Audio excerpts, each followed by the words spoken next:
அஸ்ஸலாமு அலைக்கும் வரஹ்மத்துல்லாஹி வபரகாத்துஹு. பேரன்பிற்கினிய சகோதர சகோதரிகளே, உங்கள் அனைவர் மீதும் ஏக இறைவனுடைய அமைதியும் கருணையும் உண்டாகட்டுமாக என்கிற பிரார்த்தனைகளோடு சற்று முன்னால் வெளியாகி இருக்கக்கூடிய மிக முக்கியமான கவலை தரக்கூடிய ஒரு செய்திதான், பாலஸ்தீன சுதந்திர போராட்ட இயக்கமாகவும் பாலஸ்தீனத்தினுடைய ஆளும் அரசாங்கமாகவும் இருக்கக்கூடிய ஹமாஸினுடைய தலைவர் இஸ்மாயில் ஹனியா அவர்கள் சற்று முன்னால் தெஹ்ரான், ஈரானுடைய தலைநகரத்திலே கொல்லப்பட்டிருக்கிறார், ஷஹீதாக்கப்பட்டிருக்கிறார் என்கிற செய்திகள் வெளியாகி இருக்கிறது. அந்த செய்திகளை அல் ஜசீரா நேரடியாக ஒளிபரப்பிக் கொண்டிருக்கக்கூடிய காட்சிகளை நீங்கள் பார்க்க முடியும். நேற்றைய தினம் ஈரான் தலைநகர் தெஹ்ரானிலே ஈரானுடைய புதிய ஜனாதிபதி மசூத் பெசக்ஷியனுடைய பதவியேற்பு நிகழ்விலே இஸ்மாயில் ஹனியா அவர்கள் பங்கெடுத்திருந்த நிலையில் இஸ்மாயில் ஹனியா இன்றைய தினம் ஈரானுடைய தலைநகர் தெஹ்ரானிலே அவர் தங்கியிருந்த வீட்டின் மேல் ஜியோனிஸ்டுகளுடைய இஸ்ரேலுடைய ஏவுகணை தாக்குதல் மூலமாக கொல்லப்பட்டிருப்பதான செய்திகள் வெளியாகி கொண்டிருக்கிறது. இந்த கொலை எப்படி நடந்தது, அது தொடர்பான முழு விவரங்கள் இதுவரைக்கும் வெளியிடப்படாவிட்டாலும் ஐஆர்ஜிசி என்று சொல்லக்கூடிய ஈரானுடைய புரட்சிகர காவலர் பிரிவு இந்த செய்திகளை உறுதிப்படுத்தி இருக்கிறது.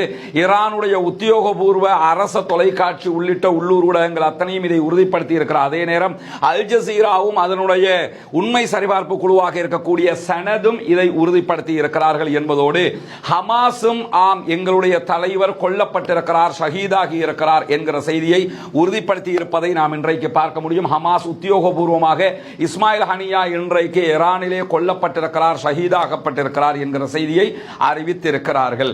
இந்த நிலையில் இஸ்மாயில் ஹனியா யார், அவருடைய பின்னணி என்பதை எல்லாம் நம்முடைய இரவு அப்டேட்டிலே முழுமையாக பார்க்க இருக்கிறார். அதே நேரம் கடந்த 2017 ஆண்டு மே மாதம் 6ஆம் தேதி இஸ்மாயில் ஹனியா அவர்கள் ஹமாஸினுடைய தலைவராக, அரசியல் பிரிவின் உயர்பீட தலைவராக தெரிவு செய்யப்பட்டிருந்தார். ஹாலித் மிஷேல் அதுவரைக்கும் தலைவராக பதவி வகித்திருந்த நிலையில் ஹாலித் மிஷேல் ஹமாஸினுடைய குவைத்துக்கான தளபதியாக நியமிக்கப்பட்டதற்கு பிறகு ஹமாஸினுடைய உத்தியோகபூர்வ தலைவராக இஸ்மாயில் ஹனியா தேர்வு செய்யப்பட்டிருந்தார். அண்மை காலமாக நடந்து வருகிற காசா மீதான தாக்குதல்களில் முழுமையாக தன்னுடைய பங்களிப்பை அவர் செலுத்தி வருவது நமக்கெல்லாம் தெரியும். இதுவரைக்கும் ஹமாஸை அழிக்கப் போகிறோம் என்று உள்ளே புகுந்த இஸ்ரேலிய ராணுவத்தினால் ஹமாஸை அழித்து பாலஸ்தீனத்தை மொத்தமாக நாங்கள் கைப்பற்றிவிட்டு அங்கிருக்கக்கூடிய எங்களுடைய பணைய கைதிகளை மீட்டுக் கொண்டு வருவோம் என்று சொல்லியிருந்தார்கள். ஆனால் இதுவரைக்கும் அவர்களால் அதை சாத்தியப்படுத்திக் கொள்ள முடியாத நிலையில் இஸ்மாயில் ஹனியா தற்போது இலக்கு வைக்கப்பட்டிருக்கிறார். இந்த இடத்தில் எழுகிற மிக முக்கியமான சந்தேகமும் மிக முக்கியமான கேள்வியும் என்னவென்று சொன்னால், இஸ்மாயில் ஹனியா மீதான பாதுகாப்பை அங்கிருக்கக்கூடிய தெஹ்ரானுடைய ஐஆர்ஜிசி கவனமற்று இருந்ததா, இஸ்மாயில் ஹனியாவுக்கு போதிய பாதுகாப்பு வழங்கப்படவில்லையா என்பதுதான் மிக முக்கியமான கேள்வி. காரணம் என்னன்னா, இஸ்மாயில் ஹனியா அவர்கள் கொல்லப்பட்டிருக்கக்கூடிய இந்த சந்தர்ப்பத்தில், ஷஹீதாக்கப்பட்டிருக்கக்கூடிய இந்த சந்தர்ப்பத்தில் இஸ்மாயில் ஹனியா அவர்களும் அவருடைய மெய்ப்பாதுகாவலர் ஒருவரும் தான் கொல்லப்பட்டிருக்கிறார்கள், ஷஹீதாக்கப்பட்டிருக்கிறார்கள் என்கிற செய்திகள் வருகிறது. நமக்கெல்லாம் தெரியும், ஏற்கனவே சிரியாவில் இருந்த ஈரானுடைய துணை தூதுவர் ஆலயம் மீது இஸ்ரேல் நடத்திய தாக்குதலுக்கு பதிலடியாகத்தான் இஸ்ரேல் மீது ஈரான் பாரிய தாக்குதல்களை நடத்தி இருந்தது. தற்போதைய நிலையில் காசாவிலே பாரிய யுத்தம் நடைபெற்று வருகிற அதே நேரத்தில் காசாவுக்கு ஆதரவாக யுத்தத்தில் ஈடுபட்டிருக்கக்கூடிய ஹிஸ்புல்லாக்களுக்கும் இஸ்ரேலுக்கும் இடையிலே ஒரு மிக பிரமாண்டமான யுத்தம் ஒன்று ஆரம்பித்துவிடும் என்கிற நிலைகள் எல்லாம் தற்போது உருவாகி இருக்கிறது. இன்றைய தினம் பெய்ரூத்துக்குள்ளும் இஸ்ரேல் தாக்குதல் நடத்தி இருக்கிறது. அதற்கு பதிலடியாக நாங்கள் தாக்குதல் நடத்துவோம் என்று ஹிஸ்புல்லாக்களும் சூளுரைத்து பதில் தாக்குதல்களை நடத்தி வருகிற நிலையில் தான் திடீரென தெஹ்ரான், ஈரானுடைய தலைநகரத்துக்குள் புகுந்து இஸ்ரேல் இந்த தாக்குதல்களை நடத்தி இருக்கிறது என்கிற நிலையில் ஈரான் ஏன் இவருடைய பாதுகாப்பு விவகாரத்தில் கவனமற்று இருந்ததா என்கிற கேள்வி எழுகிறது. ஏன்னா மசூத் பெசக்ஷியன் பதவியேற்கிறார், ஜனாதிபதியினுடைய பதவியேற்பில் தான் அத்தனை பேரும் கவனம் செலுத்திக் கொண்டிருந்த நேரத்தில் தான் இஸ்மாயில் ஹனியா மீது தாக்குதல் நடத்தப்பட்டிருக்கிறது. இஸ்மாயில் ஹனியா அவர்கள் வான் பாதுகாப்புகள் அற்ற, அது தொடர்பான பாதுகாப்பு ஏற்பாடுகள் அற்ற ஒரு இடத்தில் தங்க வைக்கப்பட்டிருந்தாரா என்கிற கேள்வி முக்கியமானது. அதிலும் குறிப்பாக தெஹ்ரானிலே இருக்கக்கூடிய இஸ்மாயில் ஹனியாவினுடைய வீட்டில் தான் அவர் தங்கி இருந்தார் என்கிற கேள்வியும் எழுந்திருக்கிறது. ஆல்ரெடி தெஹ்ரானில் அவர்களுக்கு உரிய அலுவலகங்கள் எல்லாம் ஒதுக்கப்பட்டிருந்த நிலையில் அந்த அலுவலகம் பாதுகாப்பற்ற நிலையில் இருந்ததா என்கிற கேள்விதான் இங்கே மிக முக்கியமான கேள்வியாக இருக்கிறது. இந்த கேள்விகளுக்கான பதில்களை எல்லாம் சற்று நேரத்தில் அடுத்தடுத்த விவகாரங்களாக நாம் தெரிந்து கொள்ள முடியும். இது தொடர்பாக ஈரான் அடுத்த கட்டம் என்ன செய்ய போகிறது, ஈரானுடைய ஐஆர்ஜிசி என்ன செய்ய போகிறது, ஹிஸ்புல்லாக்கள் என்ன செய்ய போகிறது போகிறார்கள் என்பதை தாண்டி எங்களுடைய தலைவர் பலியாகி இருக்கிறார், எங்களுடைய தலைவர் கொல்லப்பட்டிருக்கிறார், ஷஹீதாக்கப்பட்டிருக்கிறார், ஆனால் அதனால் எங்களுக்கு எந்த பின்னடைவும் கிடையாது என்பதை மிக தெளிவாக ஹமாஸ் அறிவித்திருக்கிறது. அதை மட்டும்தான் நம்ம இங்க புரிஞ்சுக்கிறோம்னா, இஸ்மாயில் ஹனியா மௌத்தா போயிட்டார் என்பதனால பாலஸ்தீனம் இல்லாமல் ஆகிரும் என்பதோ, பாலஸ்தீன போராட்டம் தோல்வி அடைந்து விடும் என்பதோ, பாலஸ்தீனர்களுக்கு இனி யாரும் இல்லை என்பதோ அர்த்தம் அல்ல. இஸ்மாயில் ஹனியாவுக்கு முன்பதாக பல தலைவர்கள் ரந்திசி கொல்லப்பட்டிருக்கிறார். எல்லாவற்றுக்கும் மேலாக ஹமாஸினுடைய உருவாக்குனராக இருக்கக்கூடிய, ஹமாஸ் மட்டுமல்லாமல் கஸ்ஸாம் பிரிகேடினுடைய மூலகர்த்தாவாக இருந்த அகமது யாசின் அவர்கள் இதே போன்று சுபஹ் தொழுகை முடித்துவிட்டு வருகிற நேரத்தில் இஸ்ரேலிய பயங்கரவாத ராணுவத்தினால் கொல்லப்பட்டிருந்தார். அப்பொழுது கூட அகமது யாசின் மௌத்தா போயிட்டாரே என்று சொல்லி அவர்களுடைய சுதந்திர போராட்டம் முடிவுக்கு வரவில்லை என்பதை நாம் புரிந்து கொள்ள வேண்டும். ரந்திசியினுடைய படுகொலையினால், ஷஹீதாக்கப்பட்டதினால் அவர்களுடைய போராட்டம் முடிவுக்கு வரவில்லை. எனவே தலைவர்கள் மீதான இலக்குகளால், தலைவர்கள் கொல்லப்படுவதால் ஒரு சமூகத்தினுடைய சுதந்திர போராட்டம் முடிவுக்கு வந்துவிடாது என்பதையும் புரிந்து கொள்ளுங்கள். இன்றைக்கு ஹமாஸ் வெளியிட்டிருக்கக்கூடிய அறிக்கையில் எங்களுடைய தலைவர் கொல்லப்பட்டிருக்கிறார் என்கிற செய்தியோடு சேர்த்து இது மாதிரி ஷஹீதாக்கப்பட்டவர்கள் விவகாரத்தில் திருமறை குர்ஆன் சொல்லக்கூடிய அழகான வசனத்தையும் அவர்கள் தெளிவுபடுத்தி இன்றைக்கு அவர்களுடைய அறிக்கை வெளியிட்டிருக்கிறார்கள். எனவே இஸ்மாயில் ஹனியா மௌத்தாயிட்டாரு என்பதனால் பாலஸ்தீன சுதந்திர போராட்டம் இத்தோடு முடிவுக்கு வருகிறது என்ற அர்த்தம் அல்ல. கண்டிப்பாக இதை பல பேர் கொண்டாடுவாங்க, அமெரிக்காவிலிருந்து அத்தனை பேர் இதை கொண்டாடுவாங்கிறதுல மாற்று கருத்தில்லை. ஆனால் அவர்களுடைய சுதந்திர போராட்ட விவகாரத்தில் அவர்கள் பின்னிற்க போவதில்லை என்பதை மிக தெளிவாக அவர்கள் தெரிவித்திருக்கிறார்கள். இழப்புகள் வருகிற போது இன்னா லில்லாஹி வ இன்னா இலைஹி ராஜிஊன் என்று சொல்லிவிட்டு நாம் கடந்து செல்ல முடியும். அதே நேரத்தில் இஸ்மாயில் ஹனியா அவர்களுடைய விவகாரத்தில் நமக்கெல்லாம் தெரியும், இஸ்மாயில் ஹனியா அவர்களுடைய குடும்பத்தை சேர்ந்த கிட்டத்தட்ட 80க்கு உட்பட்டவர்கள் அக்டோபர் 7ஆம் தேதி முதல் இதுவரைக்கும் கொல்லப்பட்டிருக்கிறார்கள். இறுதியாக இஸ்மாயில் ஹனியா அவர்களுடைய 3 மகன்களும் 3 பேரப்பிள்ளைகளும் ஒரே நேரத்தில் கொல்லப்பட்டிருந்தார்கள், ஷஹீதாக்கப்பட்டிருந்தார்கள். அதற்கு பின்பதாக இஸ்மாயில் ஹனியாவினுடைய குடும்பத்தை சேர்ந்த 10 பேர் ஒரே நேரத்தில் கொல்லப்பட்டிருந்தார்கள். இந்த காட்சியை நீங்க பார்க்கறீங்க. நேற்றைய தினம் இந்த அதாவது செவ்வாய்க்கிழமை தெஹ்ரான்ல ஈரானுடைய புதிய ஜனாதிபதி மசூத் பெசக்ஷியனை அவர்கள் சந்தித்து பேச்சுவார்த்தை நடத்திய காட்சி தான் இதிலே பதிவாகி இருக்கிறது. இஸ்மாயில் ஹனியா இங்கே இருக்கிறார். அதே போன்று அவர்களுடைய அடுத்த கட்ட தலைவர்கள் இருக்கிறார்கள். ஹலீல் அல் ஹையா அவர்கள் இருக்கிறார்கள். ஹமாஸை சேர்ந்த மற்ற பல தலைவர்கள் இங்கே இருக்கக்கூடிய காட்சிகளை எல்லாம் நம்ம பார்க்க முடியும். இப்படியான நேரத்தில் தான் தற்போது இஸ்மாயில் ஹனியா அவர்கள் கொல்லப்பட்டிருக்கிறார், ஷஹீதாக்கப்பட்டிருக்கிறார் என்கிற செய்திகள் வெளியாகி இருக்கிறது. பொறுத்திருந்து பார்ப்போம். வல்ல ரஹ்மான் அனைத்திற்கும் போதுமானவன்.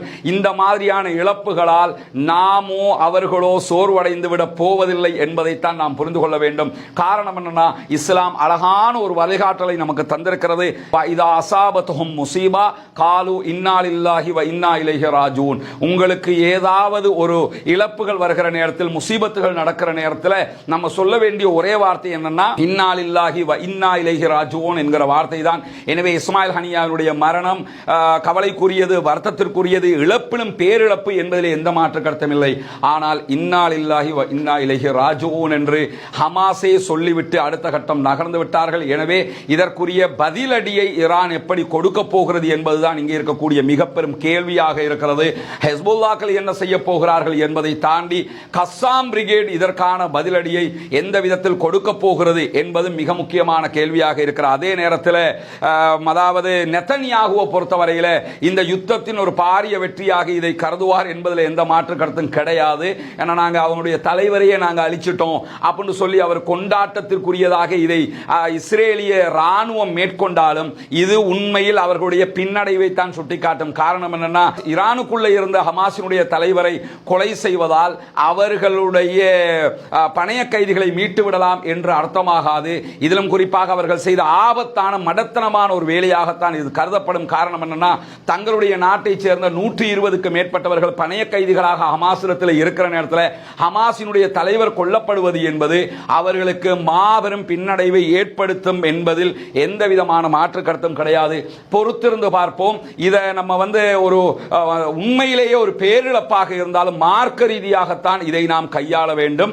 என்ன நடந்தாலும் வல்ல ரஹ்மானுடைய ஏற்பாடு அவ்வளவுதான். எனவே பாலஸ்தீனத்தினுடைய அடுத்த கட்ட நகர்வுகள் எந்த விதமான தடையும் இல்லாமல் பயணிக்கும் என்பதை ஹமாஸ் அறிவித்து விட்டார்கள். அவருடைய பொலிட் பீரோ உடனடியாக கூடி புதிய தலைவரை அறிவிப்பார்கள் என்று சொல்லப்பட்டிருக்கிறது.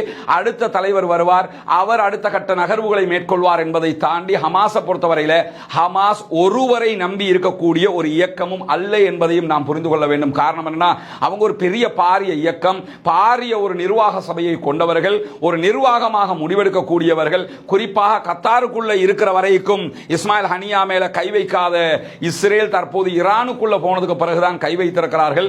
கத்தாருக்குள்ள கை வைக்கும் போது அது ராஜதந்திர ரீதியாக வேறு விதமான பிரச்சனைகளை உண்டாக்குகிற அதே நேரம் தற்போது ஈரானுக்குள் அவர்கள் கை வைத்திருக்கிற நேரம் ஈரானுடைய அடுத்த கட்டம் மசூத் பெசக்ஷியன் என்ன முடிவெடுப்பாரு, ஏற்கனவே இருந்த இப்ராஹிம் ரைசி போன்று அதிரடி முடிவுகளை எடுப்பாரா அல்லது இதை அவர் கடந்து சென்று விடுவாரா என்கிற கேள்விகள் இருக்கிறது.